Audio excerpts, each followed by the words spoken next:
لیکن یاد رکھیے گا میرے بھائیوں، مدرسے کے لوگ مدرسے تک ذمہ دار ہیں۔ مدرسے کے بعد جب آپ کی بیٹی آپ کے گھر آئے گی تو آپ ذمہ دار ہیں، آپ کو دیکھنا پڑے گا۔ آن لائن پڑھائی ماحول ہے دیجئے، لیکن آپ وہاں بیٹھیے، آپ کے پاس ٹائم نہیں ہے۔ آپ اپنی بیوی کو وہاں بٹھائیے کہ میری بچی کے پاس بیٹھے، بھائی کو بٹھائیے کہ وہ آپ کے پاس بیٹھے۔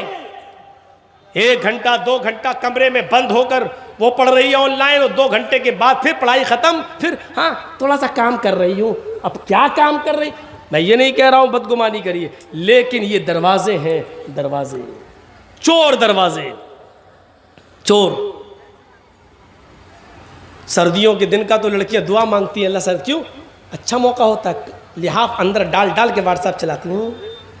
کون دیکھ رہا ہے؟ سردی ہے، ہماری بیٹی سو رہی ہے اور پتہ چلا کہ اندر موبائل چل رہا، واٹس ایپ چل رہا ہے، گفتگو چل رہی ہے۔ ان چیزوں نے دروازے کھولے۔ جب سو جاتے ہیں تب آپ کی بیٹی پڑھنے کے بہانے الگ روم میں جاتی ہے، اور پھر وہ کیا کیا دیکھا جا رہا ہے وہ سب بتانے کی ضرورت نہیں ہے۔ آج صورتحال یہ ہو چکی ہے کہ مہاراشٹر کے ناگپور کے اندر باقاعدہ یہ میٹنگیں ہو چکی ہیں کہ کس طریقے سے مسلمانوں کی لڑکیوں کو اپنے گھر کی بہو بنایا جائے۔ کالجز میں، آفسوں میں ویکینسی کے نام پر کتنی جگہ خالی ہے لیڈیز کی، اور الپ سنکھیک لوگوں کے لیے مسلمان بیچارے بھرمار لگائے ہوئے ہیں۔ فلاں کالج میں ہماری بیٹی کا ایڈمیشن ہو جائے گا، جگہ خالی ہے، اور اقلیت کے لیے جگہ خالی ہے۔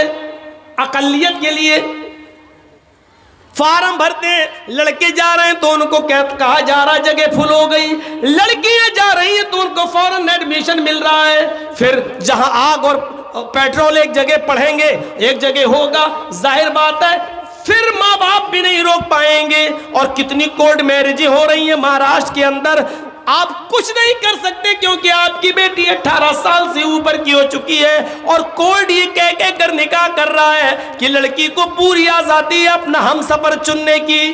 میرے بھائیوں، یہ سب کچھ اسی موبائل کی دین ہے۔ اسی نے زناکاری کے سارے اسباب اور راستے کھول دیے ہیں جو آج ہم نے اپنی بیٹیوں کے ہاتھ میں دے رکھا ہے۔ یہاں سن سب رہے ہیں، لیکن کسی ایک کی مجال ایسی نہیں کہ سننے کے بعد جائے اور اپنی بیٹیوں کے ہاتھ سے موبائل چھینے کہ میری بیٹی تمہیں موبائل کی کیا ضرورت ہے؟ تم تو میرے گھر کی زینت ہو، تم تو میرے جگر کا ٹکڑا ہو، تم کسی اپنی سہیلی سے بات کرنا ہے تو میرے موبائل سے بات کر لو، لیکن میری بیٹی تم موبائل کیوں رکھو گی، تم موبائل کیوں چلاؤ گی؟ آج کسی باپ کے اندر اتنی ہمت نہیں جو اپنی بیٹی سے یہ کہہ سکے۔ اللہ کے رسول نے بھوشیہ کی باتیں بتا دی، اور یہاں تک بتا دیا عورتیں لڑکیوں کو کہ تم دیکھو گے کہ وہ کپڑے تو پہنے ہوئے ہوں گی، ان کے جسموں پر کپڑے تو ہوں گے عاریات، لیکن کپڑا پہننے کے باوجود بھی وہ ننگی ہوں گی، کپڑا پہننے کے باوجود بھی بوریاں ہوں گی، کپڑا پہننے کے باوجود ان کے جسم نمایاں ہوں گے۔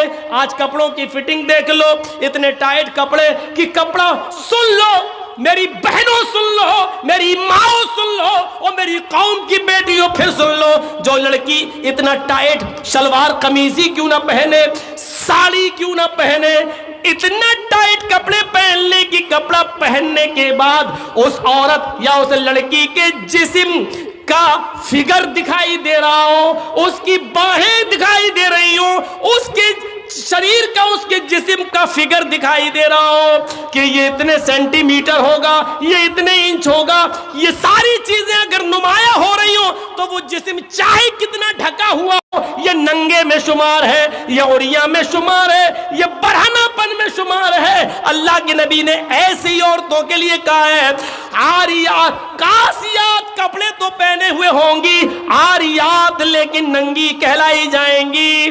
دنیا فیشن پرست کہے، آج کی میڈیا فیشن کہے، تم اس کو یہ کہو کہ آج کل کا فیشن ہے، لیکن محمد رسول اللہ کی شریعت میں ان کو ننگا کہا جائے گا۔ وہ عاریات ہیں، وہ برہنہ ہیں، وہ ننگی ہیں۔